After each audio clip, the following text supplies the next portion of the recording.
যশোরতলা রাজ্য সড়কে ভয়াবহ সড়ক দুর্ঘটনা, ডাম্পার লরির সঙ্গে মুখোমুখি সংঘর্ষে পিকআপ ভ্যান চালক নিহত।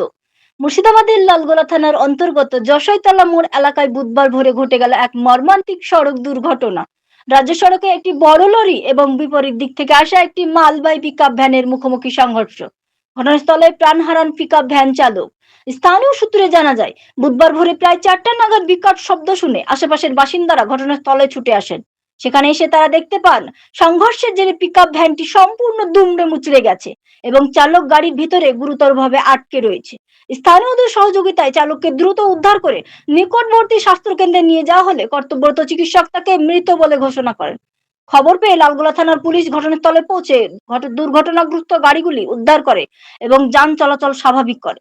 কি কারণে এই ভয়াবহ দুর্ঘটনা ঘটলো, বড় লরি ও পিকআপ ভ্যানের মধ্যে কিভাবে মুখোমুখি সংঘর্ষ হলো তা খতিয়ে দেখতে তদন্ত শুরু করেছে পুলিশ। দুর্ঘটনার জেরে এলাকায় শোকের ছায়া নেমে এসেছে।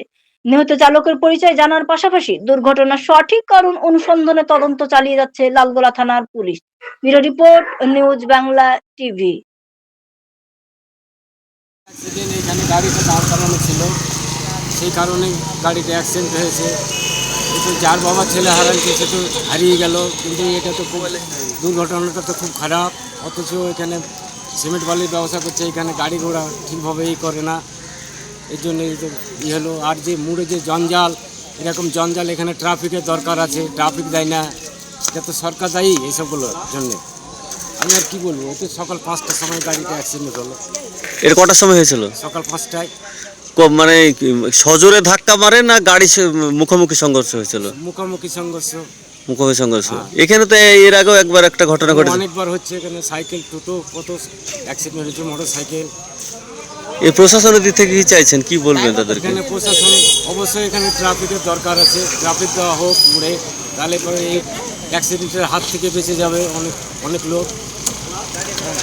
এখানে ট্রাফিকের কোনো ব্যবস্থা নেই। হ্যাঁ, অনেক বালি পাথর এরা ডিস্টার্ব করে রাস্তাটা অনেক। এই যে রাস্তার ধারে কত বালি লরি, সিমেন্টের গাড়ি এতে দাঁড় করে থাকে, এতে জনসাধারণের খুব অসুবিধা হয়। তো এটা যেন না হয়, প্রশাসনকে বলা হচ্ছে এটা জরুরি, প্রশাসন দেখুক তারা কী করছে। প্রশাসনের উপর আমাদের আশাবাদী যে প্রশাসন এই জিনিসটাকে ওরা করবে। কি নাম আপনার? আমার নাম মমিন। বাড়ি এখানে? রোডের উপরই ছিল, লরি ছিল দাঁড়িয়ে, সেই লরির সঙ্গে সরাসরি ধাক্কা হয়েছিল। ড্রাইভারটা কিছুক্ষণ বেঁচে ছিল, তারপর মারা গেছে। তারপর পুরো প্রশাসন আসলো, প্রশাসন এসে ওদের ব্যবস্থা করে ড্রাইভার এসে সাইড করেছে, তারপরে লাশ নিয়ে গেছে। এখন পরবর্তীতে কি হবে প্রশাসন জানে।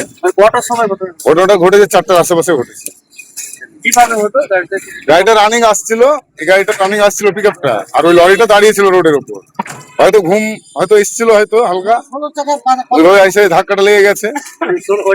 বড় গাড়ি ছিল, ওটা বড় গাড়ি ছিল, 16 চাকার পাথরের গাড়ি দাঁড়িয়েছিল, আর এটাতে টমেটো নিয়ে আসছিল গাড়িটাতে। হয়তো ড্রাইভার হয়তো ঘুম চলে এসেছিল, হয়তো ধাক্কা লেগে গেছে। ড্রাইভার সঙ্গে চূর্ণ বিচূর্ণ হয়েছে সামনেটা, ভয়াবহ ধাক্কা। হ্যাঁ, ভয়াবহ ধাক্কা হয়েছে। গাড়ি তো কিছুই নেই, আপনারা সবই দেখছেন। আরে দুই গাড়িওয়ালাই অরিজিনাল জানে ব্যাপারটা, তাছাড়া কেউ জানে না। ড্রাইভার মারা গেছে। ওই গাড়ি আর ওই গাড়ি জানে। প্রাথমিক কোথায় আছে? এখন কৃষ্ণপুর হসপিটালে আছে। 4:30টার সময়। হ্যাঁ, 4টার আশেপাশে হয়েছে। হ্যাঁ, প্রশাসন এসেছে। ঘটনা ঘটতে থাকছে, কিভাবে লাগা নাই গাড়িটা, কিভাবে দেখছেন এটা খুব বাজে ব্যাপার হচ্ছে যে রাস্তাঘাটে এভাবে অপরিষ্কার ভাবে রাস্তায় গাড়ি দাঁড়িয়ে থাকছে, যার জন্য অ্যাক্সিডেন্ট গুলো ঘটছে। এগুলো যেন না হয়, প্রশাসনের কাছে আমরা এগুলো আবেদন করবো যাতে রাস্তাটা ক্লিয়ার রাখে, যাতে এই ঘটনা না ঘটে পরবর্তীতে। তার জন্য প্রশাসনের কাছে আমাদের অনুরোধ থাকবে যাতে রাস্তাটা পরিষ্কার থাকে।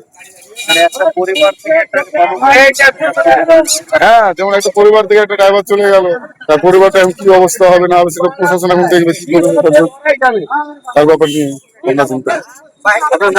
আমার নাম মতিউর রহমান, বাড়ি এখানে শাহপুর।